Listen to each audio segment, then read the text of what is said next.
니네 엄마 성질 더러워서 그 정도면 안 죽어. 남편이 식탁을 내리치며 소리쳤습니다. 엄마가 위암 3기 판정을 받았다고 수술비가 필요하다고 말했을 뿐인데요.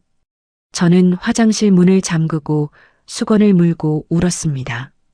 그로부터 딱 3일 뒤 시어머니가 교통사고로 응급실에 실려왔습니다.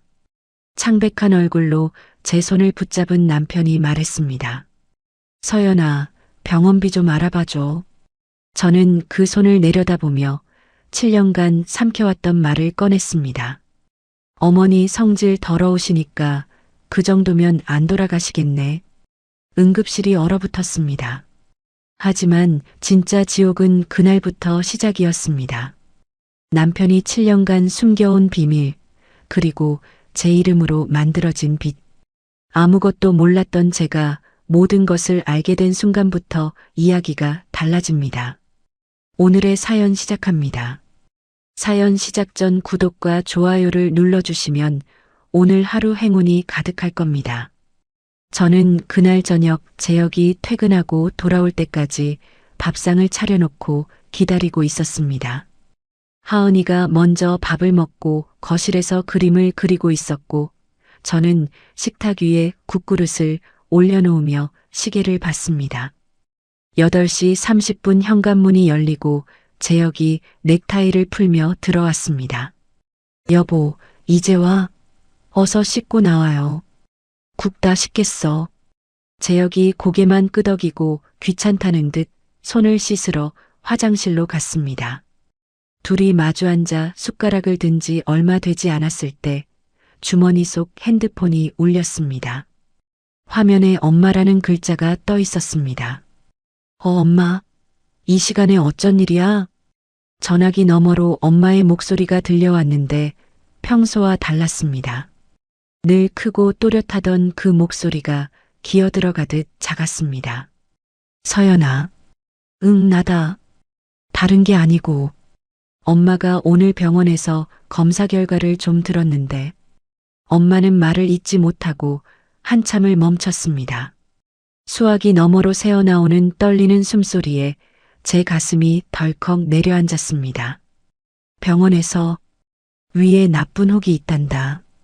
벌써 3기라네. 의사가 당장 수술 안 하면 큰일 난다고 하는데 수술비랑 이것저것 해서 2천만 원은 있어야 한다더라. 서연아, 어떡하면 좋니? 순간 손에 힘이 풀리며 숟가락을 놓쳤습니다. 챙그랑 쇠숟가락이 사발에 부딪히며 날카로운 소리를 냈습니다. 재혁이 미간을 팍 찌푸리며 저를 쏘아봤습니다. 아이씨, 깜짝이야. 밥 먹을 때 전화 좀 받지 마. 사람 체하겠네. 뭔 전화길래 그렇게 정신을 빼놓고 있어? 저는 재혁의 핀잔이 귀에 들어오지 않았습니다. 떨리는 목소리로 엄마에게 내일 병원으로 가겠다고 간신히 말하고 전화를 끊었습니다. 손끝이 파들파들 떨리는 걸 느끼면서 저는 재혁을 간절하게 바라봤습니다. 여보, 우리 엄마가 위암이래. 벌써 3기라는데 수술이 급하대. 수술비가 2천만 원이나 필요하다는데. 재혁이 김이 모락모락 나는 국을 후후 불더니 아무렇지도 않게 한 숟가락 입에 넣었습니다. 그래서라니? 그게 무슨 말이야? 사람 목숨이 달린 일인데. 우리 모아둔 적금 있잖아. 거기서 좀 찾아서 쓰면 안 될까? 재혁이 먹던 숟가락을 탁 내려놓더니 나를 빤히 쳐다봤습니다. 눈에는 걱정 대신 짜증이 가득했습니다. 당신 제정신이야? 그 돈이 어떤 돈인데? 우리 하은이 나중에 학원 보내고 전세금 오르면 보태려고 피땀 흘려 모은 돈 아냐? 거기서 2천만 원을 덥석 빼버리면 우리는 앞으로 손가락 빨고 살라고? 당신 친정일이면 무조건 앞뒤 안 가리고 달려들 거야? 지금 돈이 문제야? 우리 엄마가 죽을지도 모른다니까. 자식 도리로 어떻게 모른 척을 해? 답답한 마음에 제 목소리가 커졌습니다. 그러자 재혁이 벌떡 일어나더니 식탁을 손바닥으로 쾅 내리쳤습니다. 악을 쓰긴 왜 써? 걱정하지 마. 당신네 엄마 성격 보통 아니잖아.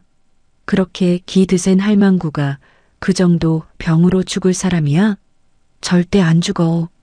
순간 귀가 먹먹해졌습니다. 재혁의 입술이 계속 달싹거리며 뭐라 떠드는 게 보였지만 아무 소리도 들리지 않았습니다. 가슴이 칼로 베인 듯 아파왔습니다. 저는 비틀거리며 의자에서 일어나 화장실로 걸어갔습니다. 문을 닫고 잠금 장치를 걸었습니다. 그리고 변기 뚜껑 위에 주저앉았습니다. 혹시라도 하은이가 들을까봐 수건을 입에 꽉 물고 소리 죽여 울었습니다. 작년 추석 엄마가 새벽부터 정성껏 만들어 보낸 반찬통을 재혁이 시어머니 앞에서 열어보며 코를 막던 모습이 떠올랐습니다. 아우, 냄새나. 이런 건 왜 자꾸 보내시는 거야? 라며 쓰레기통에 처박던 그 차가운 손길. 아버지 제삿날마다 회사 일 때문에 바빠서 못 가라며 등을 돌리던 차가운 뒷모습. 7년이었습니다. 7년 동안 제 가족은 이 집에서 언제나 개밥의 도토리처럼 뒷순이었습니다. 다음 날 아침 저는 하은이 손을 잡고 어린이집으로 걸어갔습니다. 하은이가 제 얼굴을 빤히 올려다보며 물었습니다. 엄마, 눈이 왜 이렇게 빨개? 토끼 같아. 어젯밤에 엄마가 슬픈 영화를 하나 봤거든. 주인공이 너무 불쌍해서 엉엉 울었어. 하은이가 고개를 갸웃거리며 무슨 영화인데? 라고 물었지만 저는 억지로 웃어 보이며 어린이집 문 앞에 하은이를 내려놓았습니다. 하은이가 가방을 메고 아장아장 걸어가다 뒤돌아보며 손을 흔들었습니다. 저는 손을 흔들어주고 아이가 안으로 들어가자마자 가방에서 선글라스를 꺼내 썼습니다. 왈칵 쏟아지는 눈물을 도저히 참을 수가 없었기 때문입니다. 가방에서 핸드폰을 꺼내 오빠 번호를 눌렀습니다. 오빠, 엄마 얘기 들었지? 전화기 너머로 긴 한숨 소리가 들렸습니다. 어제 전화 받았다. 오빠 수술비가 2천만 원이래. 나 지금 당장 그 큰 돈 마련하기가 너무 힘들어서 오빠가 좀 보탤 수 있을까? 오빠는 한참 동안 말이 없었습니다. 서연아, 정말 미안하다. 오빠가 지금 제 앞가림도 못하고 살잖니. 하루 벌어 하루 먹고 사는데 당장 몇십만 원도 융통할 데가 없다. 내가 못나서 정말 미안하다. 오빠의 목소리가 젖어 있었습니다. 2년 전 사업이 쫄딱 망하고 지방에서 일용직으로 근근히 버티는 오빠의 사정을 잘 알기에 더는 매달릴 수가 없었습니다. 알았어, 오빠. 내가 어떻게든 알아볼게라고 말하고 전화를 끊었습니다. 그날 오전 저는 정신없이 은행 세 곳을 돌았습니다. 신용대출을 물어봤지만 집에서 일하는 프리랜서 번역가라는 제 직업은 은행원들의 눈에 그저 무직자와 다를 바 없었습니다. 한도는 쥐꼬리만큼도 나오지 않았습니다.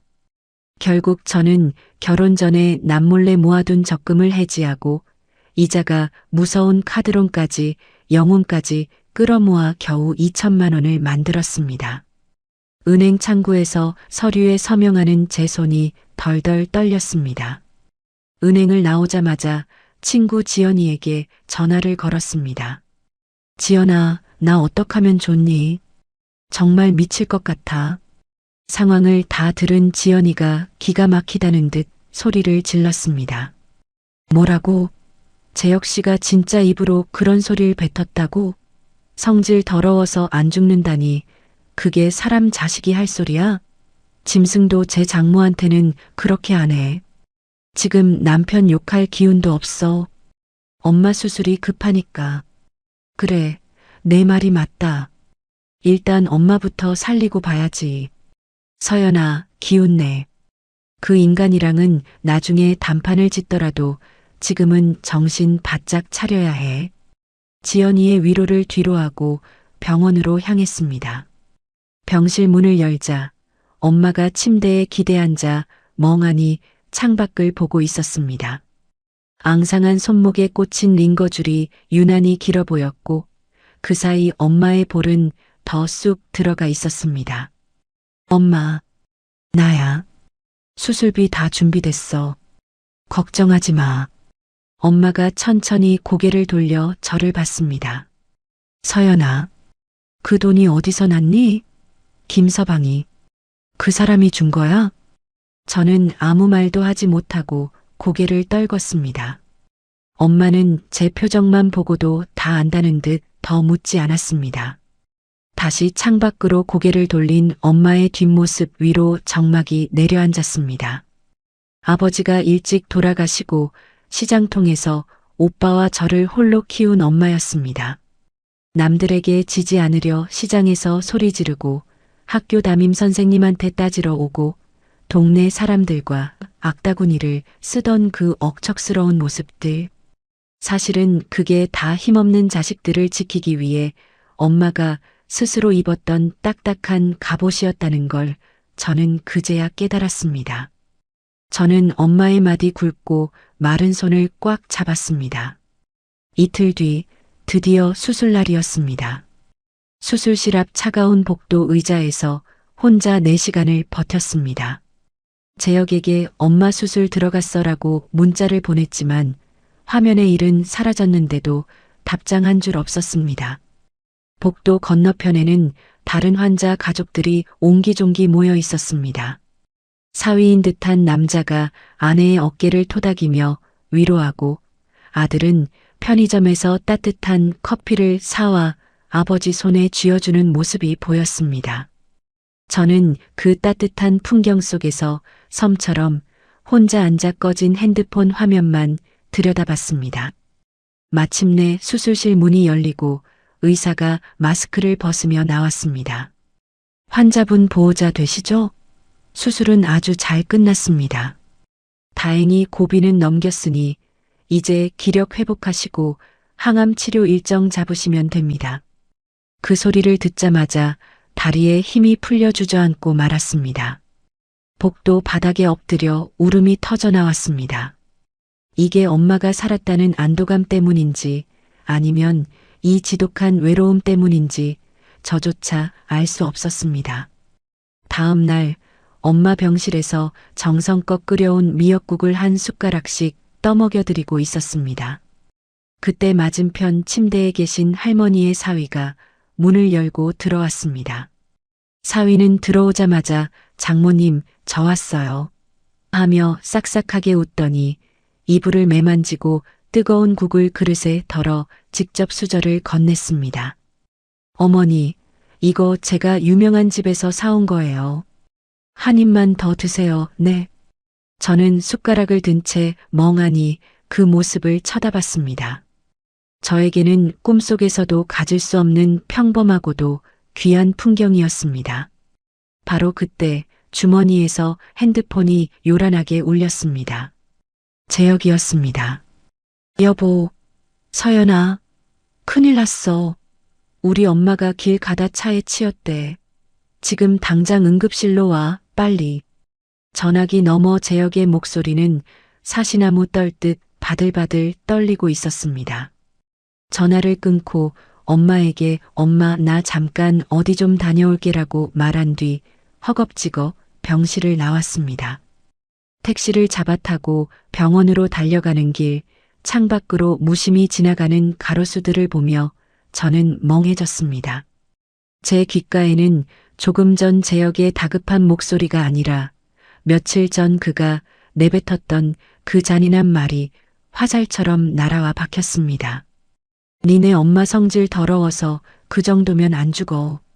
그 목소리가 머릿속에서 웅웅거리며 반복됐습니다. 7년 동안 참아왔던 서러움과 분노가 가슴 깊은 곳에서 뜨거운 덩어리가 되어 뭉쳐 올라왔습니다. 택시가 응급실 앞에 멈춰섰습니다. 저는 차 문을 열고 내리며 입술을 꽉 깨물었습니다. 응급실 복도에 재혁이 서 있었습니다. 얼굴이 하얗게 질려 있었고 넥타이는 비뚤어진 채였습니다. 저를 보자마자 달려와 제 손을 붙잡았습니다. 서연아, 엄마가 길 건너다가 차에 치였대. 골반이랑 갈비뼈를 다쳤어. 2달은 입원해야 된대. 간호사가 옆에서 설명을 보탰습니다. 보호자분, 환자분이 빨간 신호에 횡단보도를 건너시다가 사고가 나셨어요. 과실 비율 문제가 있어서 보험 처리가 좀 복잡해질 수 있습니다. 재혁이 제 손을 더 꽉 쥐었습니다. 손바닥에 땀이 축축했습니다. 서연아, 병원비 좀 알아봐줘. 나 지금 머리가 하나도 안 돌아가. 저는 재혁의 손을 내려다봤습니다. 3일 전 이 손으로 식탁을 내리치며 소리를 질렀던 사람이었습니다. 가슴 안에서 뭉쳐있던 문장이 입 밖으로 올라왔습니다. 또렷하게 천천히 말했습니다. 어머니 성질 더러우시니까 그 정도면 안 돌아가시겠네. 재혁의 손이 멈췄습니다. 제 손을 잡고 있던 힘이 빠지며 팔이 축 내려갔습니다. 재혁이 멍한 눈으로 저를 봤습니다. 1초, 2초. 재혁의 얼굴이 시뻘겋게 변했습니다. 지금 뭐라고 했어? 저는 팔짱을 꼈습니다. 한 발짝도 물러서지 않았습니다. 재혁이 목소리를 높이자 응급실 복도에 있던 사람들이 일제히 고개를 돌렸습니다. 재혁이 주위를 둘러보더니 제 팔을 잡아 끌어 비상계단 쪽으로 데려갔습니다. 미쳤어? 우리 엄마가 응급실에 누워 있는데 지금 그게 할 소리야? 3일 전에 내 엄마한테 네가 한 말 그대로야. 뭐가 문제인지 모르겠으면 네가 미친 거지. 재혁이 주먹으로 벽을 내려쳤습니다. 쿵 하는 소리가 계단통에 울렸습니다. 저는 대꾸하지 않고 돌아서서 응급실 접수 창구로 갔습니다. 시어머니 입원 수속 서류가 놓여 있었고 보호자란에 서명을 해야 했습니다. 펜을 들고 잠시 멈췄습니다. 여기에 이름을 쓰는 순간 또 간병이 시작되는 거라는 걸 알았습니다. 하은이 얼굴이 떠올랐습니다. 이걸 거부했을 때 하은이에게 어떤 일이 생길지를 먼저 생각했습니다. 펜을 눌러 이름을 썼습니다. 다음 날 시어머니 병실로 시댁 식구들이 몰려왔습니다.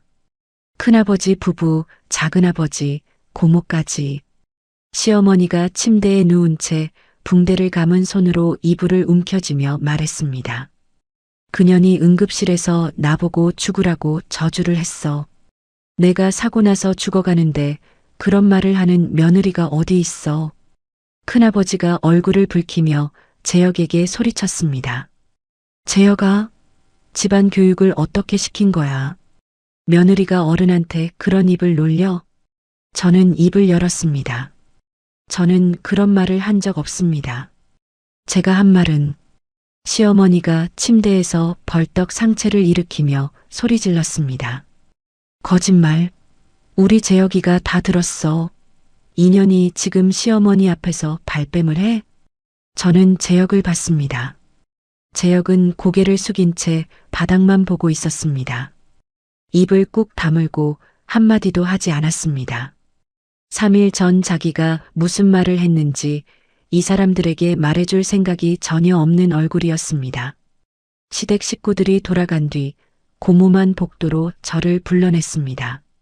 고모가 목소리를 낮추며 물었습니다. 서연아, 솔직히 말해봐.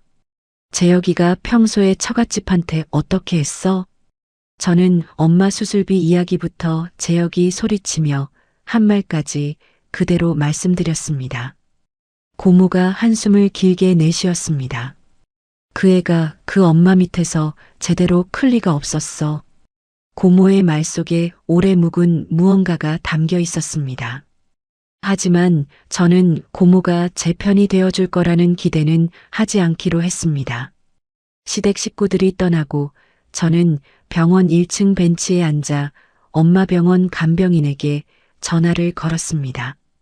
어머님이 밤새 잠을 못 주무셨어요. 딸이 걱정된다고 자꾸 물으시더라고요. 아무 일 없다고 말씀 좀 드려주세요. 전화를 끊고 지갑을 열어봤습니다. 카드 영수증 뭉치 사이로 잔액이 찍힌 통장 사본이 보였습니다. 한쪽에는 항암 치료까지 앞둔 엄마, 다른 쪽에는 2달 입원인 시어머니. 이번 달 카드값도 빠듯한 잔고였습니다. 그 주는 지옥 같았습니다. 오전에 엄마 병원, 오후에 시어머니 병원. 하은이는 어린이집 연장반에 맡겼습니다. 시어머니는 제가 올 때마다 트집을 잡았습니다. 국이 미지근해. 이걸 환자한테 먹이겠다고 가져온 거야? 과일을 이렇게 두껍게 깎으면 어떡해. 살림을 몇 년을 했는데 아직도 이 모양이야. 제가 매일 오기 어렵다고 말씀드리자 시어머니가 침대 옆 물컵을 집어 바닥에 내던졌습니다. 쨍 하는 소리에 같은 병실 환자분과 보호자가 놀라 쳐다봤습니다. 저는 바닥에 쪼그려 앉아 물과 유리 조각을 닦았습니다.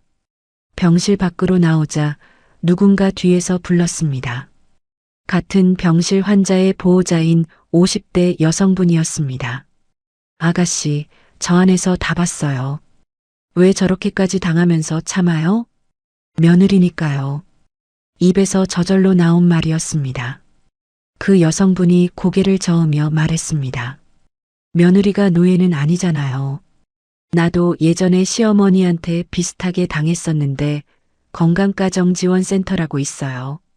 거기서 가족 상담도 받고 법률 도움도 받았어요. 혹시 필요하면 전화해봐요.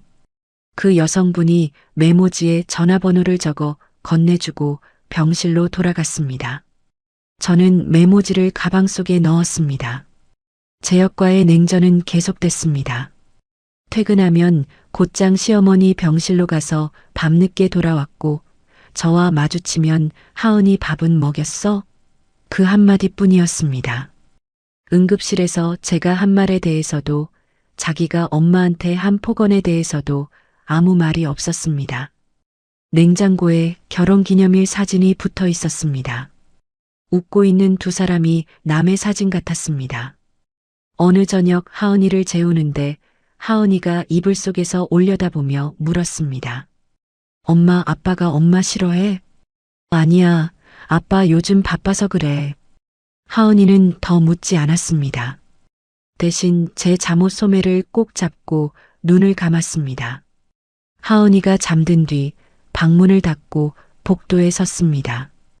이 결혼을 유지하는 게 정말 이 아이를 위한 건지 처음으로 진지하게 생각했습니다. 그날 밤 지연이에게 전화를 걸었습니다. 지연아, 나 요즘 진짜 못 버티겠어. 시어머니 사고 이후 벌어진 일들을 다 쏟아냈습니다. 지연이가 한참 듣더니 말했습니다. 서연아, 너 이러다 쓰러진다. 다음 주에 나 시간 낼 테니까 만나자. 그리고 내 회사 동료 중에 이혼 전문 변호사 아는 사람 있거든. 연락처 알아봐 줄까?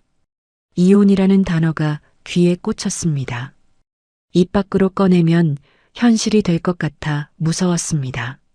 하지만 지연이가 그 가능성을 열어준 것에 마음 한구석이 움직이는 걸 느꼈습니다. 그 주말 시어머니에게서 전화가 왔습니다. 병원 침대에 누워서 전화를 건 것이었습니다. 이번 주 시아버지 제사인 거 알지? 음식 준비해서 집으로 가. 어머니, 친정엄마가 다음 주부터 항암 치료 시작이라 제가 통원을 도와드려야 해서. 시집 제사보다 친정이 먼저야? 그러니까 니네 엄마가 그 모양이지. 입술을 깨물었습니다. 알겠습니다. 라는 말이 입에서 저절로 나왔습니다. 전화를 끊고 제 입에서 나온 말에 소름이 돋았습니다. 제사 당일 엄마 병실에 간병인을 부탁하고 시댁으로 갔습니다. 부엌에서 혼자 전을 부치고 나무를 묻히고 있는데 제역의 사촌 형수가 들어와 앞치마를 두르려 했습니다. 그때 시어머니에게서 전화가 왔습니다. 스피커폰이 켜져 있었습니다. 형수야, 나와. 우리 며느리가 알아서 할 테니까 신경 쓰지 마. 형수가 멈칫하며 저를 봤습니다. 저는 괜찮다는 듯 고개를 끄덕였고 형수가 미안한 표정으로 부엌을 나갔습니다. 스피커폰 너머로 시어머니의 목소리가 이어졌습니다. 우리 며느리는 친정 쪽이 좀 부실해서 내가 다 가르쳤지. 칼을 잡은 손에 힘이 들어갔습니다. 두부를 써는 손을 멈추고 눈을 감고 숨을 들이마셨습니다. 제사가 끝난 밤 재혁에게 다시 이야기를 꺼냈습니다. 엄마 간병비에 항암 치료비도 계속 나가. 우리 좀 상의하자. 또 그 얘기야? 니네 오빠한테 맡기면 되잖아. 오빠 사업 실패해서 지방에서 겨우 버티고 있는 거 알잖아. 형편이 안 된다고. 재혁이 이불을 끌어당기며 돌아 누웠습니다. 그럼 그쪽 집안이 다 그 모양인 거지. 내가 뭘 어쩌라고. 저는 어둠 속에서 천장을 바라봤습니다. 일주일 뒤 시어머니 병원비 청구서가 왔습니다. 무단횡단 과실로 보험 처리가 지연되면서 자비 부담분이 크게 잡혀 있었습니다. 재혁에게 청구서를 보여주자 재혁이 말했습니다. 부부 공동 재산인데 왜 나만 내? 네가 우리 엄마 병원비 안 낼 거면 나도 니네 엄마 대출 갚는 거 도와줄 생각 없어. 가슴이 서늘해졌습니다. 재혁은 처음부터 제가 대출받은 걸 알고 있었습니다. 알면서도 모른 척했던 겁니다. 조용히 방문을 닫았습니다. 그날 밤 하은이가 잠든 걸 확인하고 노트북을 열었습니다. 검색창에 협의이혼 절차라고 쳤습니다. 지연이가 보내준 법률 상담 사이트도 열어봤습니다. 하나하나 읽어가며 메모장에 제 상황을 정리하기 시작했습니다. 그때 핸드폰이 울렸습니다. 모르는 번호였습니다. 문자 한 통이 와 있었습니다. 서연 씨 맞으시죠? 저 재혁이 누나 박수진입니다. 드릴 말씀이 있어요. 화면을 2번 읽었습니다. 재혁에게 누나가 있다는 말은 결혼 전에 딱 한 번 들었습니다. 사진도 본 적 없고 연락처도 몰랐습니다. 그 사람이 왜 지금 저한테 연락을 한 건지 한참을 망설이다가 답장을 보냈습니다. 네, 서연 맞습니다. 다음 날 오후 병원 근처 카페에서 수진을 처음 만났습니다. 예상과 달리 단정한 차림에 차분한 인상이었습니다. 저보다 6살 위라는 게 믿기지 않을 만큼 또렷한 눈매를 가진 사람이었습니다. 커피를 시키고 마주 앉자마자 수진이 입을 열었습니다. 돌려 말하지 않을게요. 서연 씨, 재혁이가 초혼이 아니라는 거 알고 있어요? 커피잔을 드는 손이 멈췄습니다. 그게 무슨 말씀이세요? 수진이 가방에서 오래된 사진 한 장을 꺼내 테이블 위에 올려놓았습니다. 결혼식 가족 사진이었습니다. 재혁이 턱시도를 입고 서 있었고 옆에 웨딩드레스를 입은 여자가 있었습니다. 그 여자는 저와 비슷한 나이대에 분위기도 어딘가 닮아 있었습니다. 둥근 얼굴에 부드러운 인상. 재혁이가 26대 결혼했었어요. 1년 만에 이혼했고요. 이 사람이 첫 번째 아내 민지 씨예요. 사진 속 민지라는 여자의 얼굴을 들여다봤습니다. 손끝이 차가워졌습니다. 이혼한 이유가 뭐였는데요? 민지 씨 친정아버지가 수술을 받아야 했어요. 수술비가 필요했는데 우리 엄마가 뭐라고 했는 줄 알아요? 친정이 거지냐라고 했어요. 재혁이는 아내 편을 안 들었고요. 6개월 동안 냉전이 이어지다가 민지 씨가 아무것도 못 받고 쫓겨나다시피 이혼했어요. 테이블 위에 놓인 사진을 다시 봤습니다. 민지라는 사람의 얼굴이 자꾸 제 얼굴과 겹쳤습니다. 그러면 재혁이 혼인관계 증명서에 이혼 기록이 있을 텐데 저랑 결혼할 때 왜 안 나왔죠? 수진이 커피를 한 모금 마시고 잔을 내려놓으며 말했습니다. 혼인관계 증명서에 일반이랑 상세가 있거든요. 일반 증명서에는 현재 상태만 나와요. 과거 이혼 기록은 안 나오죠. 우리 엄마가 재혁이한테 일반 증명서만 내라고 시켰을 거예요. 서연 씨 쪽에서 상세 증명서를 따로 요청하지 않았으면 모를 수밖에 없었어요. 맞았습니다. 결혼할 때 저는 상세 증명서를 따로 요청한 적이 없었습니다. 재혁이 가져온 서류를 그대로 믿었습니다. 수진 씨는 왜 이제야 저한테 연락하신 거예요? 수진이 잠시 시선을 떨구었다가 다시 올렸습니다. 저는 22살에 집을 나왔어요. 우리 엄마가 재혁이한테는 대학 학비를 다 대줬는데 저한테는 고등학교 졸업하니까 여자가 뭔 대학이냐 그러더라고요. 10년 넘게 가족이랑 연락 끊고 살았어요. 혼자 미용실 하나 차려서 먹고 살았고요. 수진이 커피잔을 감싸주었습니다. 며칠 전에 고모한테서 전화가 왔어요. 엄마가 교통사고 났다고. 그러면서 며느리가 많이 힘들어하는 것 같다는 얘기를 하더라고요. 그 얘기 듣는데 민지 씨 생각이 나서 가만히 있을 수가 없었어요. 카페를 나와 집으로 돌아왔습니다. 재혁이 소파에 앉아 핸드폰을 보고 있었습니다. 저는 재혁 앞에 서서 말했습니다. 당신 초혼 아니지? 재혁의 눈이 흔들렸습니다. 뭔 소리야? 갑자기 무슨 헛소리를. 수진 언니 만났어. 다 들었어. 재혁의 얼굴에서 피가 빠졌습니다. 입술이 파르르 떨리더니 한참 만에 입을 열었습니다. 그건 엄마가 시킨 거야. 나도 어쩔 수 없었어. 엄마가 말하지 말라고. 지금 네가 한 말 들려? 엄마가 시켰으니까 나한테 거짓말한 게 괜찮다는 거야? 재혁이 대답하지 못했습니다. 저는 돌아서서 방으로 들어갔습니다. 하은이가 잠든 걸 확인하고 밤에 산책로로 나갔습니다. 놀이터 벤치에 앉아 지연이에게 메시지를 보냈습니다. 재혁이가 초혼이 아니었어. 지연이가 바로 전화를 걸어왔습니다. 뭐? 진짜? 당장 변호사 만나야 돼. 내일 내가 같이 가줄까?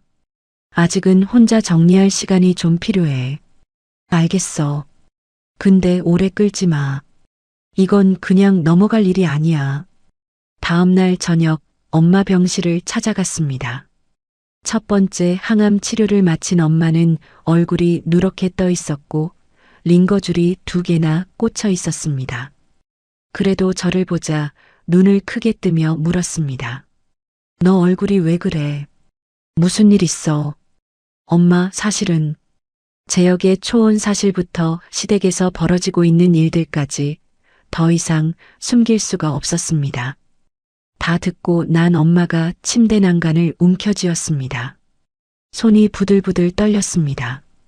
그 집안이 처음부터 너를 속인 거잖아. 그걸 7년 동안. 옆에 있던 기계에서 삐삐 소리가 울렸습니다. 혈압 수치가 올라간 겁니다. 간호사가 달려왔습니다. 보호자분, 환자분이 흥분하시면 안 됩니다. 진정시켜주세요. 엄마를 붙잡고 엄마 진정해 제발 하면서 달랬지만 엄마 눈에 눈물이 고여 있었습니다. 병실을 나와 복도 벽에 이마를 대고 한참을 서 있었습니다. 엄마한테 말하지 말걸 이라는 후회가 밀려왔습니다. 이틀 뒤 시어머니 병실에 갔습니다. 평소처럼 과일을 깎아서 접시에 담아 내밀며 담담하게 말했습니다. 어머니, 재혁 씨가 전에 결혼했었다는 거 저 알게 됐습니다. 시어머니의 손이 과일 접시 위에서 멈췄습니다. 한 박자의 정적. 시어머니가 턱을 치켜들며 저를 쏘아봤습니다. 그래서 어쩔 건데? 이혼할 거야? 해봐. 네 손해지. 첫 번째 며느리분한테 하신 것처럼요. 시어머니의 얼굴이 일그러졌습니다. 침대 옆에 놓인 물컵을 집어 제 쪽으로 밀었습니다. 물이 쏟아져 제 바지와 신발을 적셨습니다. 같은 병실 환자분이 놀라 간호사를 불렀고 간호사가 달려와 소란을 수습했습니다. 병실 밖으로 나오자 지난번 그 50대 보호자 여성분이 다가왔습니다. 저번에도 물컵, 오늘도 이러고. 아가씨 진짜 괜찮아요? 감사합니다. 괜찮아요. 괜찮지 않은 얼굴이에요. 내가 저번에 알려준 건강가정지원센터 한번 전화해봐요. 정말 도움 많이 받았거든요. 가방 속에서 지난번에 받아놓은 메모지를 꺼내봤습니다. 이번에는 그 전화번호를 핸드폰에 저장했습니다. 그 직후 재혁에게서 전화가 왔습니다. 엄마 병실에서 왜 난리친 거야? 난리친 건 어머니고 나는 사실을 말한 것뿐이야. 자꾸 이러면 나도 생각이 있어. 이혼 진짜 원해? 재혁의 입에서 이혼이라는 말이 나왔습니다. 무서울 줄 알았는데 이상하게 가슴이 뻥 뚫리는 느낌이 먼저 왔습니다. 하지만 바로 뒤에 현실이 밀려왔습니다. 당장 변호사도 없고 돈도 없고 하은이는 거실에서 그림을 그리고 있었습니다. 수진에게 전화했습니다. 수진 씨, 상황이 이렇게 됐어요. 예상했어요. 내가 아는 변호사가 있어요. 가사 전문이에요. 정윤호라는 분인데 한번 만나봐요. 수진은 이어서 말했습니다. 그리고 서연 씨, 재혁이 월급 관리 누가 해요? 재혁이가 해요. 저한테는 생활비만 이체하고 그거 통제해요. 집 재산이 어떻게 돼 있는지, 적금이 얼마나 있는지 미리 파악해놔요. 그날 밤부터 재혁이 잠든 사이 서재 서류함을 뒤지기 시작했습니다. 아파트 등기부등본, 보험 서류, 적금 통장 사본을 하나씩 확인하며 사진을 찍었습니다. 재혁 이름으로 된 적금이 제가 알던 것보다 2개 더 있었습니다.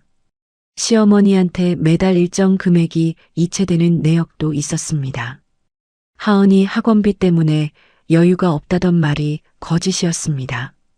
그리고 지금 살고 있는 이 아파트 등기부등본을 보니 소유자가 시어머니 이름이었습니다. 재혁은 전세 세입자에 불과했습니다. 결혼할 때 내 집이야라고 했던 말도 거짓이었습니다. 같은 서랍 안쪽에서 제 이름이 적힌 서류 한 장이 나왔습니다.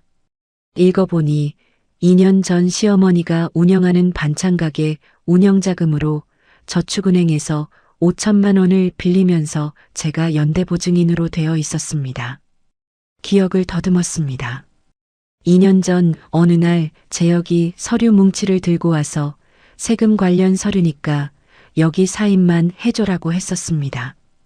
여러 장을 한꺼번에 내밀어서 저는 내용을 제대로 보지 않고 서명했습니다. 그 속에 이 서류가 끼어 있었던 겁니다. 손이 떨렸습니다. 사진을 찍어 수진에게 보냈습니다. 수진에게서 바로 전화가 왔습니다. 역시 그 짓을 했구나. 수진의 목소리가 떨리고 있었습니다. 민지 씨도 이혼하고 나서 자기 이름으로 된 카드 빚이 엄마 반찬 가게 자금으로 쓰인 걸 알았어요. 근데 그때는 싸울 기운이 없어서 그냥 떠난 거예요. 서연 씨는 같은 일을 당하면 안 돼요. 전화를 끊고 노트북을 열었습니다. 수진이 소개해준 변호사 정윤호에게 상담 예약 메일을 보냈습니다. 보내기 버튼을 누르고 나서 복도 거울에 비친 제 얼굴을 봤습니다.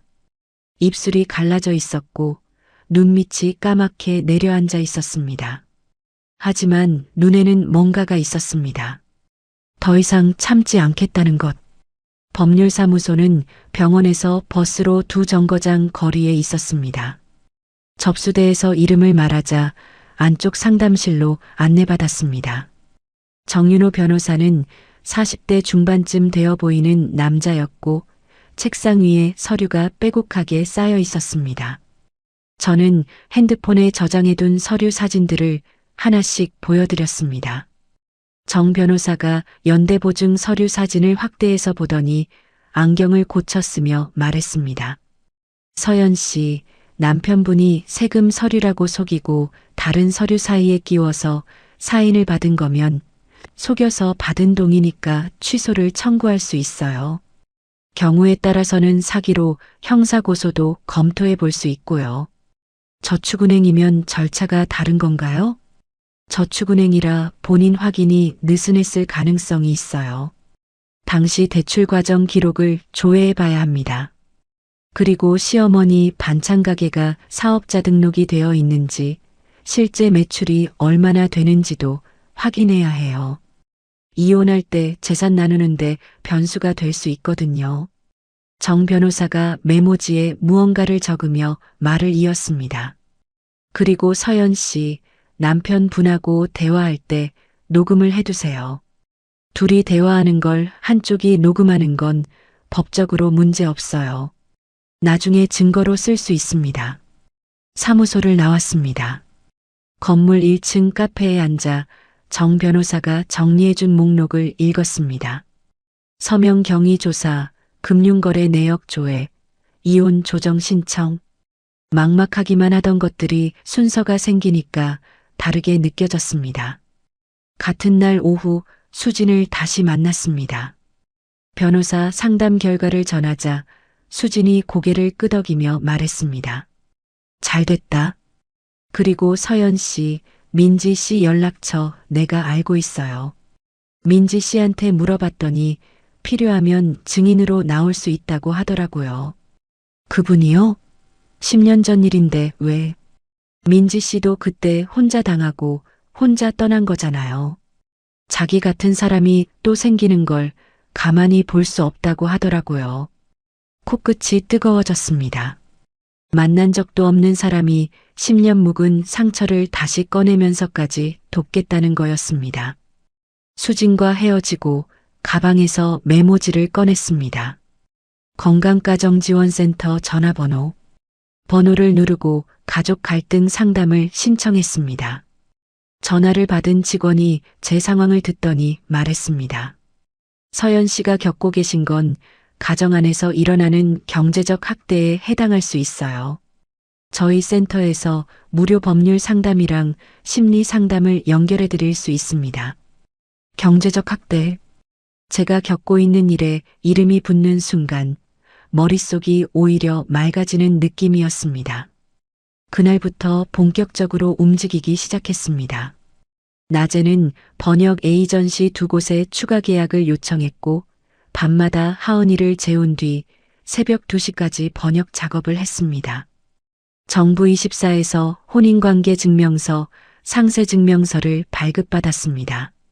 화면에 제역의 이전 혼인 날짜와 이혼 날짜가 찍혀 있었습니다. 이혼 날짜와 저와의 결혼 날짜 사이 간격이 8개월이었습니다. 시어머니가 8개월 만에 새 며느리를 구한 겁니다. 며칠 뒤 재혁이 퇴근길에 케이크 상자를 들고 왔습니다. 식탁에 상자를 내려놓으며 말했습니다. 서연아, 우리 좀 대화하자. 내가 좀 심했다. 예전 같았으면 이 정도의 마음이 풀렸을 겁니다. 하지만 서재에서 본 숨겨진 적금 내역과 시어머니 이체 기록이 머릿속에 남아 있었습니다. 엄마한테 잘 말해볼 테니까 이혼 같은 소리는 하지 말자. 엄마한테 말해보겠다. 결국 그게 이 사람의 해결 방식의 전부였습니다. 케이크 상자에 손을 대지 않고 방으로 들어갔습니다. 다음 날부터 정 변호사의 조언대로 재혁과의 대화를 녹음하기 시작했습니다. 핸드폰 녹음 버튼을 누를 때마다 씁쓸했습니다. 남편을 상대로 이런 일을 해야 한다는 게, 하지만 7년이 저를 여기까지 데려온 거라고 생각하며 버튼을 눌렀습니다. 저녁에 자연스럽게 시어머니 반찬 가게 대출 이야기를 꺼냈습니다. 어머니 가게 대출은 잘 갚고 계신 거야? 재혁이 냉장고에서 물을 꺼내 마시며 대답했습니다. 그건 엄마가 알아서 하는 거니까 신경 쓰지 마. 녹음이 됐습니다.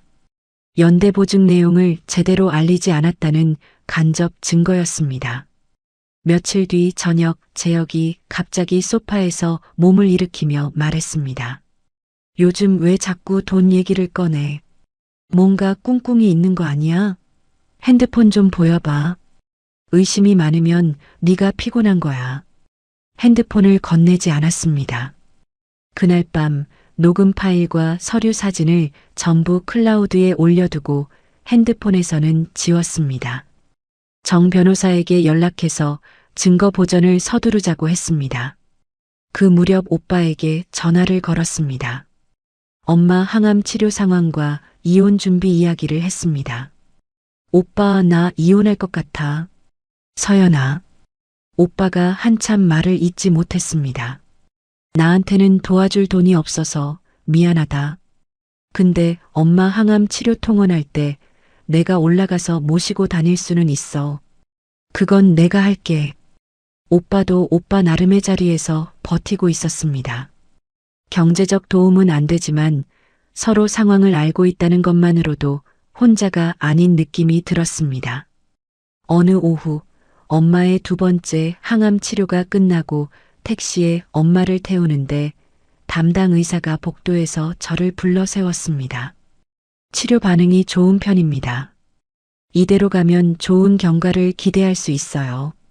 택시 안에서 엄마가 창밖을 보며 말했습니다. 구역질에 머리카락도 빠지고 이게 사람 꼴이냐? 근데 내가 여기서 쓰러지면 네가 더 힘들어지니까 이 약 물고 다닌다. 엄마의 말에 대답을 할 수가 없었습니다. 제 쪽을 보지 않고 창밖만 보는 엄마의 옆모습을 바라봤습니다. 엄마가 자신을 위해서가 아니라 저를 위해서 버티고 있다는 걸 알았습니다. 항암 치료가 안정 궤도에 오르면서 의사가 통원 간격을 3주로 늘려도 되겠다고 했습니다. 엄마를 친정집으로 모시고 가서 방을 정리하고 냉장고를 채웠습니다. 집 앞에서 나오는데 엄마의 오랜 친구 영숙 여사가 반찬통을 들고 마침 찾아왔습니다. 서연이구나. 얼마만이야. 얼굴이 왜 이렇게 야위었어. 이모, 엄마 수술 때부터 계속 반찬 가져다 주셨다면서요. 감사합니다, 정말. 영숙 여사가 제 손을 잡으며 말했습니다. 내 엄마가 나 힘들 때 먼저 손 내밀어 준 사람이야. 은혜를 갚는 거지 뭐. 걱정 마. 내가 매일 들를 테니까. 엄마가 현관문에 기대서며 말했습니다. 너 살이 많이 빠졌다. 밥은 먹고 다니냐? 엄마, 나 다이어트 중이야. 다이어트는 무슨. 눈밑이 까맣잖아. 미안하다. 엄마 때문에 네가 고생이 많아서. 엄마가 미안할 거 뭐가 있어. 건강하기만 하면 돼. 둘 다 눈이 젖었는데 울지 않으려고 어색하게 웃었습니다. 시어머니도 퇴원 일정이 잡혔습니다. 재혁이 저녁에 돌아와서 말했습니다. 엄마가 퇴원하면 우리 집에서 지내시겠대. 안 돼. 재혁이 멈칫했습니다. 뭐? 이 집에서 어머니 수발까지 드는 건 불가능해. 요양보호사를 알아보든지 어머니 댁에서 회복하시게 하든지 해. 엄마가 다쳤는데 그게 말이 되냐? 내 엄마가 위암으로 수술대에 올라갔을 때 당신이 한 게 뭐야? 익십. 나는 그래도 어머니 입원 서류에 사인하고 매일 병원 다니면서 간병했어. 당신은 뭘 했어? 재혁이 입을 다물었습니다. 더 이상 할 말이 없는 얼굴이었습니다. 결국 시어머니는 시어머니 집으로 돌아갔습니다.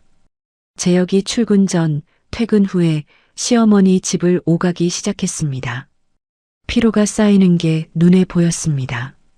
제가 매일 했던 일의 절반도 안 되는 건데 며칠 만에 얼굴이 쭈그러들었습니다. 그런데도 사과 한마디가 없었습니다. 서연아, 네가 좀 도와주면 안 되겠냐? 연민이 스치다가 금세 사라졌습니다. 어느 밤 하은이를 재우고 거실 테이블에 앉았습니다. 정 변호사에게 메일로 받은 이혼 소장 초안을 열었습니다. 화면에 원고 이서연, 피고 박재혁이라는 글자가 찍혀 있었습니다. 심장이 빠르게 뛰었습니다. 하지만 동시에 이상하게 마음이 고요했습니다. 서류를 다 읽고 창밖을 바라봤습니다. 가로등 아래 벚꽃나무에 꽃봉오리가 맺혀 있었습니다. 아직 소장을 보내지는 않았습니다. 마지막으로 한 번만 더 이 사람의 본심을 확인해 보겠다는 생각이 가슴 한구석에 남아 있었습니다. 주말 저녁 하은이를 친정엄마 집에 맡기고 집으로 돌아왔습니다. 재혁이 거실 소파에 앉아 있었습니다. 저는 재혁 맞은편 의자에 앉으며 말했습니다. 둘이 진지하게 이야기 좀 하자. 재혁이 고개를 들었습니다. 표정이 굳어 있었습니다. 저는 가방에서 서류 한 장을 꺼내 테이블 위에 올려놓았습니다. 연대보증 서류였습니다. 재혁의 시선이 서류 위에 멈췄습니다. 이게 뭔지 설명해. 뭐야 이게. 처음 보는 건데. 처음 보는 거 맞아? 2년 전에 세금 서류라면서 내한테 사인하라고 한 거. 그 서류 뭉치 속에 이게 끼어 있었어. 재혁의 목이 위아래로 움직였습니다. 침을 삼키는 게 보였습니다. 아, 그게. 그리고 이거. 핸드폰을 꺼내 녹음 파일 목록을 보여줬습니다. 재혁의 눈이 화면 위에서 멈추더니 얼굴에서 피가 빠졌습니다. 엄마가 세금 서류라고 해서 같이 넣은 거야. 나도 나중에 알았는데 이미 늦어서. 내용을 속이고 사인을 받은 건 사기야. 나 변호사 만났어. 형사고소도 가능하대. 재혁이 의자에서 미끄러지듯 무릎을 꿇었습니다. 테이블 모서리를 잡고 고개를 숙였습니다. 제발 엄마한테 고소는 하지 마. 엄마가 감옥에 가면 어떡해. 저는 무릎 꿇은 재혁을 내려다봤습니다. 7년 동안 이 사람이 무릎을 꿇는 건 처음 봤습니다. 그런데 그 무릎이 저를 향한 게 아니었습니다. 어머니를 지키기 위한 무릎이었습니다. 끝까지 그랬습니다. 하지만 동시에 지금 이 상황에서 결정권이 완전히 제 손에 있다는 걸 느꼈습니다. 일어나서 앉아. 재혁이 천천히 일어나 의자에 앉았습니다. 거실 시계 초침 소리만 째깍째깍 울렸습니다. 이 거실에서 하은이가 처음 걸음마를 뗐을 때 재혁이 박수를 치며 웃었던 밤이 스쳤습니다. 크리스마스에 셋이서 작은 트리를 꾸몄던 저녁도 떠올랐습니다. 그 기억들이 지금의 결정을 되돌릴 수는 없었습니다. 조건 3가지야. 첫째, 연대보증 해지 절차 바로 시작해. 둘째, 내가 엄마 치료비 때문에 받은 대출 전액 갚아. 셋째, 협의 이혼에 응해. 재혁이 두 손으로 얼굴을 감싸 쥐었습니다. 한참을 그러고 있다가 갈라진 목소리로 말했습니다. 시간 좀 줘. 2주. 방으로 들어가 문을 닫았습니다. 침대 가장자리에 앉아 두 손을 무릎 위에 올려놓았습니다. 7년 만에 처음으로 제가 요구하는 쪽에 선 겁니다. 가슴이 벅찬 건지 무서운 건지 구분이 안 됐습니다. 열흘 뒤 아침에 일어나니 테이블 위에 서류 봉투가 놓여 있었습니다. 재혁은 이미 출근한 뒤였습니다. 봉투를 열어보니 저축은행에 연대보증 해지를 신청한 접수 확인서가 들어 있었습니다. 재혁이 혼자서 빚을 떠안겠다는 심사 요청 서류도 함께였습니다. 예상보다 빨랐습니다. 서류를 사진 찍어 정 변호사에게 보냈습니다. 이틀 뒤 정 변호사에게서 연락이 왔습니다. 접수는 됐고요. 심사에 2주에서 3주 정도 걸릴 수 있어요. 재혁 씨 신용도로 보면 전환 가능성은 높습니다. 전화를 끊고 지연이에게 전화했습니다. 지연아, 한국에 넘었어. 진짜? 잘했어. 근데 너 오늘 밥은 먹었어? 아침부터 아무것도 안 먹었다는 걸 그제야 깨달았습니다. 지연이를 만나 마주 앉아 밥을 먹었습니다. 밥 한 숟가락을 뜨는데 눈물이 뚝 떨어졌습니다. 지연이가 젓가락을 놓으며 물었습니다. 야, 왜 울어? 몰라. 그냥 나와. 지연이 눈도 빨개졌습니다. 울면서 밥 먹기 있기다, 진짜. 지연이도 코를 훌쩍이면서 둘 다 울다가 웃다가를 반복했습니다. 식당 아주머니가 물티슈를 한 뭉치 갖다 주셨습니다. 며칠 뒤 재혁이 협의 이혼에 동의한다고 말했습니다. 거실에서 마주서서 들은 그 한마디는 담담했습니다. 알겠어. 하자. 가정법원에 나란히 가서 협의이혼 의사 확인 신청서를 냈습니다. 하은이가 있으니까 숙려기간이 3개월이라고 했습니다. 법원 로비를 나오면서 재혁이 걸음을 멈추고 말했습니다. 하은이는 잘 부탁한다. 미움이 아니었습니다. 처음으로 이 사람한테 쓸쓸함을 느꼈습니다. 나쁜 사람이라기보다 어머니의 세계에서 한 번도 벗어나지 못한 사람이었습니다. 하지만 그 때문에 저와 하은이가 대가를 치를 수는 없었습니다. 숙려 기간 동안 하은이를 데리고 친정 엄마 집에서 지냈습니다.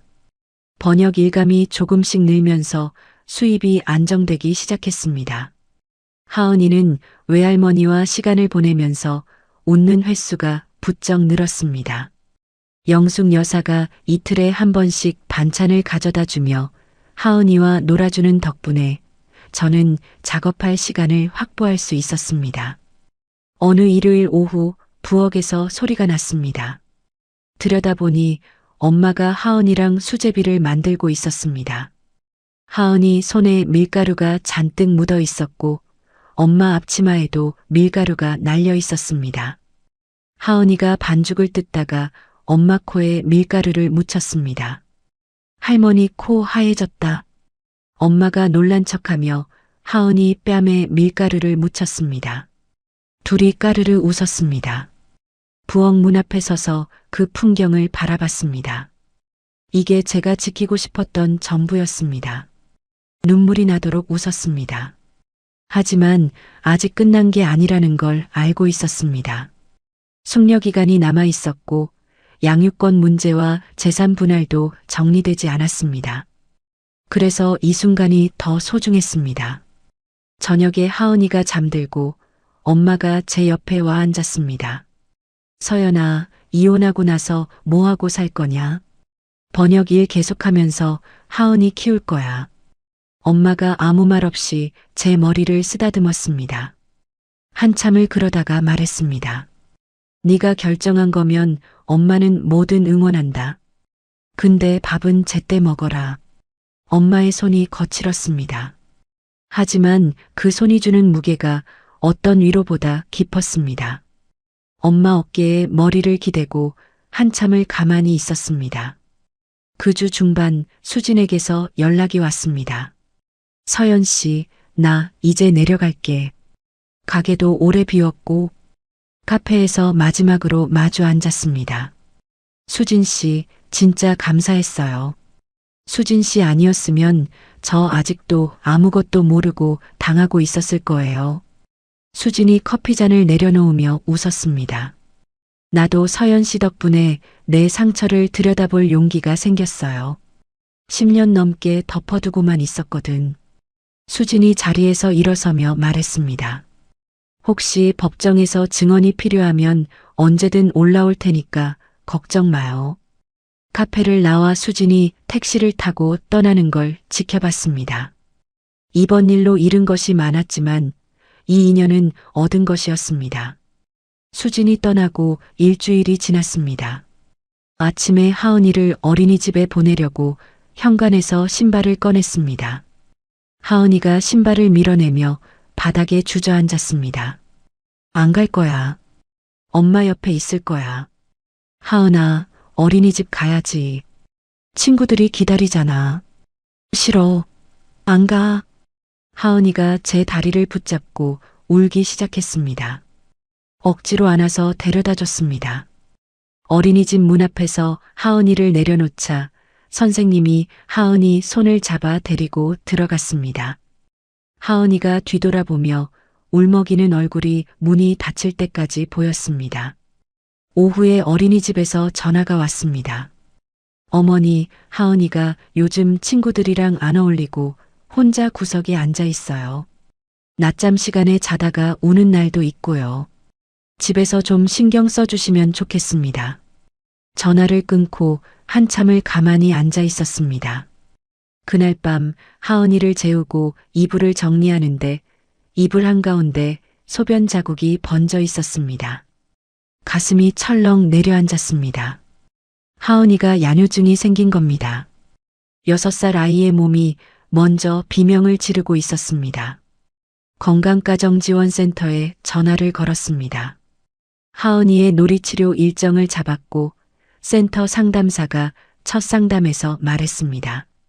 하은이가 분리불안하고 퇴행 증상을 보이고 있어요. 지금 아이한테는 안정적인 환경이 가장 급해요. 상담사가 이어서 저를 바라보며 말했습니다. 서연 씨도 따로 상담을 받으시는 게 좋겠어요. 아이의 안정은 엄마의 안정에서 시작되거든요. 저는 괜찮아요. 괜찮다고 말하는 것 자체가 괜찮지 않다는 신호일 수 있어요. 상담실 밖 복도에서 유리 너머로 하은이가 모래놀이를 하는 모습을 봤습니다.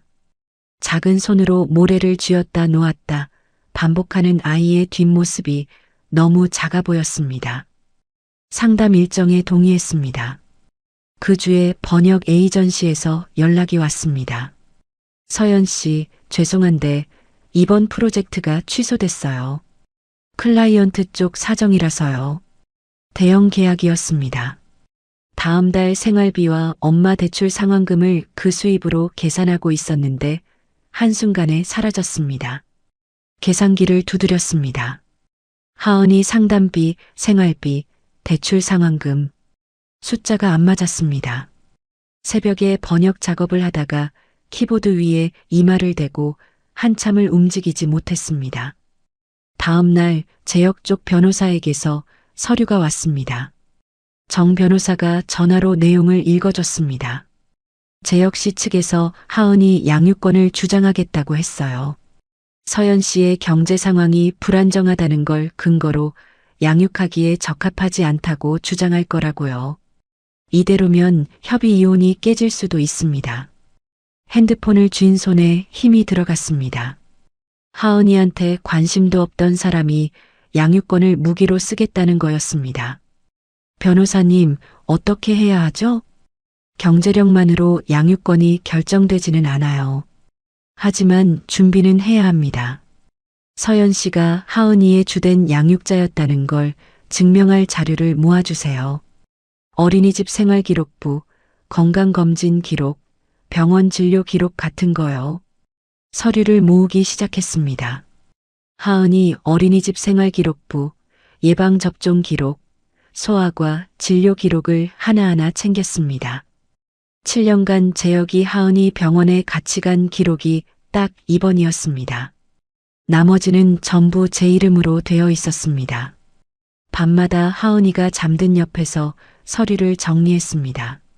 주말에 지연이가 찾아왔습니다. 하은이 손을 잡고 놀이터에 가주면서 저한테 작업 시간을 만들어줬습니다. 돌아와서 지연이가 봉투 하나를 내밀었습니다. 이게 뭐야? 큰 돈은 아닌데 당분간 하은이 간식비라도 보태. 됐어. 이건 안 받아. 빌리는 거야. 잘 살게 되면 갚아. 지연이가 제 손에 억지로 봉투를 쥐어줬습니다. 화장실에 들어가 문을 닫고 소리 없이 울었습니다. 돈이 아니라 지연이의 마음이 무거웠습니다. 며칠 뒤 저녁 재혁이 예고 없이 친정엄마 집 앞에 나타났습니다. 하은이 좀 보게 해줘.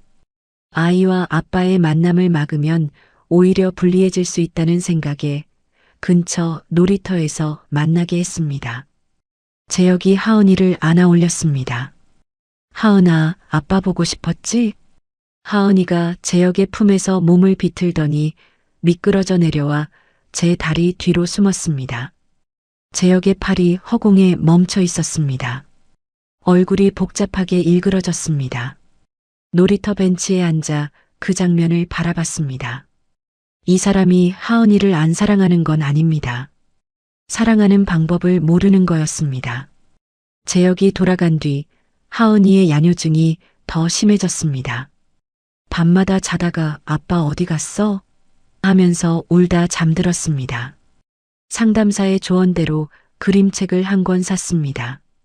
곰 가족 이야기였는데 아빠 곰이 먼 곳으로 떠나는 내용이었습니다. 하은이를 무릎에 앉히고 천천히 읽어줬습니다. 아빠 곰이 짐을 싸는 장면에서 하은이가 책을 탁 덮었습니다. 아빠 곰 나빠. 가슴이 쪼개지는 것 같았습니다. 하은이를 안고 등을 토닥였습니다. 그날 밤 하은이를 안은 채 잠이 들었습니다. 새벽 3시에 눈을 떴는데 하은이가 제 팔에 매달려 평화롭게 자고 있었습니다. 작은 손이 제 소매를 꼭 잡고 있었습니다. 조심스럽게 일어나 이불을 덮어주고 거실로 나와 노트북을 열었습니다. 밀린 번역 작업을 시작했습니다. 엄마가 제 상태를 눈치챘습니다. 어느 날 저녁 하은이가 잠든 뒤 엄마가 제 옆에 앉으며 말했습니다. 서연아, 너 요즘 잠을 못 자지. 다 말해봐. 하은이 양요증, 양육권 문제, 프로젝트 취소까지 하나씩 꺼냈습니다. 엄마가 다 듣고 나서 한참을 말이 없었습니다. 그러다 낮은 목소리로 말했습니다. 내가 짐이 돼서 네가 이 모양이다. 내 수술비만 아니었으면 너도 이렇게까지 안 됐을 텐데. 엄마 때문이 아니야. 이건 내 싸움이야. 엄마가 고개를 돌렸습니다. 엄마의 어깨가 떨리는 게 보였습니다. 모든 것을 내려놓고 싶은 순간이 스쳤습니다. 하지만 하은이의 잠든 얼굴이 떠올랐습니다. 다시 마음을 잡았습니다. 엄마는 그 뒤로 달라졌습니다. 하은이 등하원을 맡겠다고 나섰습니다. 동네 반찬가게 사장님한테 부탁해서 가게 메뉴판 번역기를 연결해줬습니다. 금액은 크지 않았지만 엄마가 짐이 아니라 힘이 되려고 움직이는 거였습니다. 양육권 심리기일이 다가오던 어느 날 정 변호사에게서 전화가 왔습니다. 서연 씨, 좋은 소식이에요. 재혁 씨 측에서 양육권 주장을 거두겠다고 했어요. 대신 한 달에 이 아이를 만나는 것만 요구하겠다고요. 갑자기요? 왜요? 자세한 건 모르겠지만 재혁 씨가 마음을 바꾼 것 같습니다. 전화를 끊고 수진에게 연락했습니다. 수진이 말했습니다. 내가 재혁이한테 전화했어요. 하은이를 무기로 쓰는 순간 너는 엄마랑 똑같아지는 거라고 했어요. 전화를 끊고 한동안 멍하니 앉아 있었습니다. 눈물이 흘러내렸습니다. 안도인지 긴장이 풀린 건지 모르겠었습니다. 그냥 울었습니다.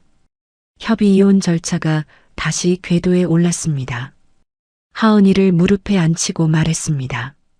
하은아, 이제 엄마랑 계속 같이 있을 거야. 하은이가 올려다봤습니다. 진짜? 약속? 새끼손가락을 내밀었습니다. 제 손가락을 걸며 대답했습니다. 약속? 하은이 얼굴에 오랜만에 웃음이 피었습니다. 그 웃음이 어떤 법적 승리보다 컸습니다. 그날 밤 하은이가 잠든 뒤 베란다에 나갔습니다. 밤하늘을 올려다봤습니다. 엄마의 위암 재혁의 폭언, 시어머니 사고, 초혼의 비밀, 연대보증, 양육권 싸움까지 한 사람한테 이렇게까지 많은 일이 몰아칠 수 있다는 게 믿기지 않았습니다. 하지만 다 통과하고 지금 여기 서 있었습니다. 아직 이혼이 끝난 것도 아니고 통장 잔고가 넉넉한 것도 아니었습니다. 그래도 이제는 길이 보였습니다. 베란다 문을 닫고 방으로 들어갔습니다. 하은이의 놀이치료를 매주 입원 다녔습니다. 상담사가 서연 씨도 부모 상담 프로그램에 참여해 보라고 했고 저도 일주일에 한 번 상담실에 앉았습니다. 3번째 상담이었습니다. 상담사가 천천히 말했습니다. 서연 씨 상담하면서 느낀 건데요. 서연 씨는 화를 내는 것 자체를 나쁜 일이라고 생각하는 습관이 있어요. 화를 내면 상황이 더 나빠지니까요. 그래서 7년 동안 참은 거죠? 대답하지 못했습니다. 상담사가 이어서 말했습니다. 참는 게 미덕이라고 배워온 거예요.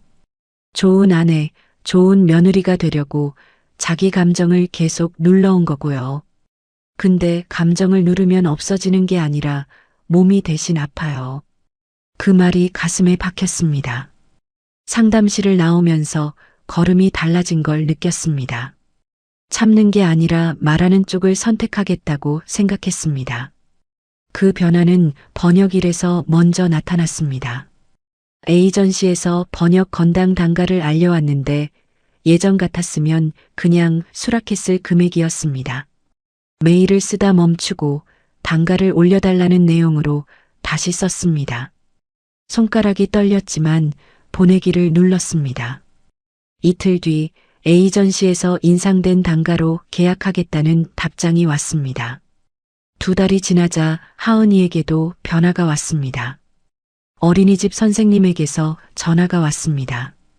어머니, 하은이가 요즘 친구들이랑 다시 어울려요. 오늘은 소꿉놀이도 하고 간식 시간에 옆에 앉은 친구한테 과자도 나눠줬어요. 야뇨증도 눈에 띄게 줄었습니다. 일주일에 서너 번이던 게 열흘에 한 번으로 줄더니 어느 날부터 이불이 깨끗한 날이 이어졌습니다. 경제적으로도 번역만으로는 부족했습니다. 오래 고민하다가 인터넷으로 번역 강의를 열기로 했습니다. 수강생을 모집하고 매달 수강료를 받는 방식이었습니다. 엄마에게 설명했습니다. 엄마, 요즘은 집에서 컴퓨터로 강의를 할 수 있어. 화면으로 수업하고 수강생들이 돈을 내는 거야. 세상 좋아졌네. 집에서 앉아서 가르치는 거야? 응. 해볼 만할 것 같아. 처음에는 수강생이 사이였습니다. 한 명이 빠져서 석 달 동안 3명으로 운영했습니다. 하지만 꼼꼼하게 숙제를 봐주고 피드백을 달자 수강생들이 주변에 소문을 냈습니다. 넉 달째에 12명이 됐습니다. 어느 날 강의를 마치고 하은이를 데리러 갔습니다. 어린이집 앞에서 하은이가 친구에게 뭐라고 말하는 소리가 들렸습니다. 우리 엄마 선생님이야. 뒤돌아서서 몰래 눈을 닦았습니다. 누군가의 아내도 아니고 누군가의 며느리도 아닌 서연이라는 이름으로 인정받는 게 이런 느낌이었습니다. 그 무렵 엄마의 정기 검진 결과가 나왔습니다. 담당 의사가 말했습니다. 항암 치료 반응이 좋았어요. 현재로서는 재발 소견이 없습니다. 앞으로 정기 검진만 잘 받으시면 됩니다. 병원 복도에서 엄마와 손을 맞잡았습니다. 엄마가 코를 훌쩍이며 말했습니다. 이제 내 걱정은 그만하고 내 앞길 챙겨라. 엄마 건강이 내 앞길이야. 엄마가 제 손을 탁 쳤습니다. 말은 또 기가 막히게 하네. 둘 다 웃으며 병원을 나왔습니다. 같은 복도를 몇 달 전에도 걸었는데 발걸음이 달랐습니다. 저축은행에서 연락이 왔습니다. 연대보증 해지와 빚 넘기는 절차가 다 끝났다는 내용이었습니다. 정 변호사에게 확인 전화를 했습니다. 서연 씨 이름으로 된 빚 연결은 완전히 끊어졌습니다. 전화를 끊고 핸드폰 화면을 한참 바라봤습니다. 이 짐이 벗겨졌다는 게 실감이 나지 않아서 2번, 3번 화면을 다시 확인했습니다. 숙려기간 3개월이 끝나는 날 가정법원에 갔습니다. 재혁이 법원 로비에 서 있었습니다. 양복을 입고 있었는데 얼굴이 많이 수척해져 있었습니다. 나란히 앉아서 판사의 말을 들었습니다. 협의 이혼을 인정한다는 결정이 나왔습니다. 고개를 숙여 숨을 깊이 내쉬었습니다. 7년이었습니다. 법원을 나오는데 재혁이 뒤에서 불렀습니다. 서연아. 멈추고 돌아봤습니다. 재혁이 법원 계단 위에 서서 저를 내려다보고 있었습니다. 미안했다. 진심으로. 7년 동안 이 사람에게 처음 듣는 사과였습니다. 나도 좋은 기억이 아예 없었던 건 아니야. 재혁이 고개를 끄덕이고 돌아섰습니다. 저도 돌아섰습니다. 계단을 내려오다가 왼손을 봤습니다.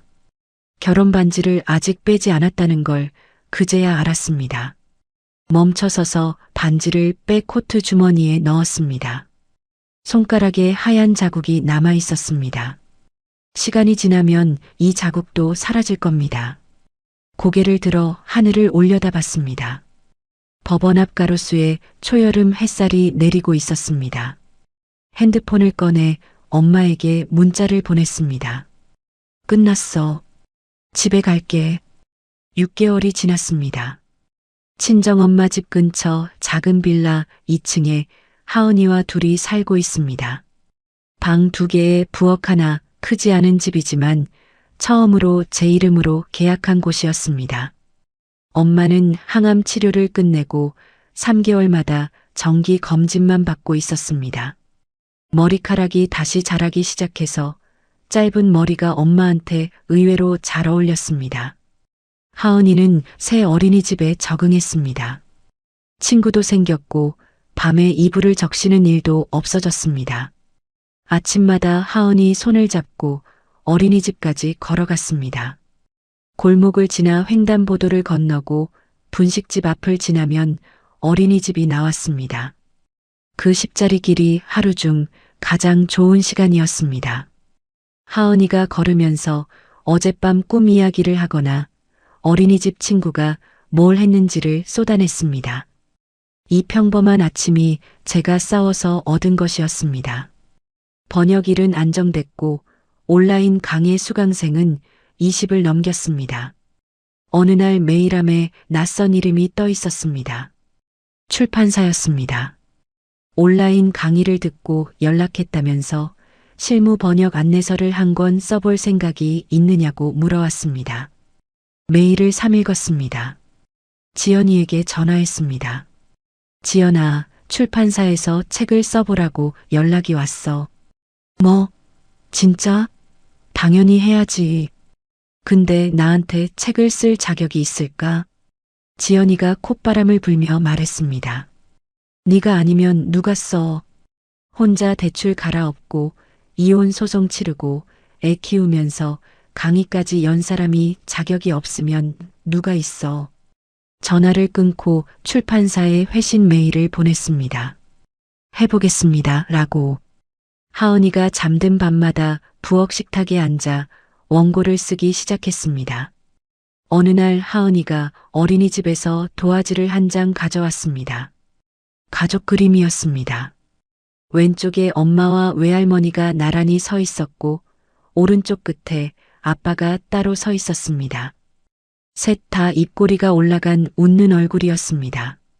냉장고에 자석으로 붙여놓았습니다. 아빠를 웃는 얼굴로 그린 하은이의 마음이 아프면서도 대견했습니다. 한 달에 이재혁이 하은이를 만났습니다. 하은이가 돌아올 때마다 말했습니다. 아빠가 미안하대. 그래, 그랬구나. 그 이상은 묻지 않았습니다. 일요일 오후 하은이와 집 근처 공원에 나갔습니다. 벤치에 앉아 하은이에게 비눗방울 통을 건넸습니다. 하은이가 후 불자 비눗방울이 줄줄이 날아올랐습니다. 햇살에 무지개 빛으로 반짝이다가 툭 하고 터졌습니다. 하은이가 깔깔 웃으며 다시 불었습니다. 핸드폰이 울렸습니다. 수진이었습니다. 문자 한 통. 서연 씨, 나도 요즘 상담받기 시작했어요. 서연 씨 덕분이에요. 웃음이 나왔습니다. 답장을 보냈습니다. 우리 다 잘하고 있네요. 고개를 들어 하은이를 바라봤습니다. 비눗방울이 하은이 머리 위로 떠다니다 하나둘 사라졌습니다. 서연아.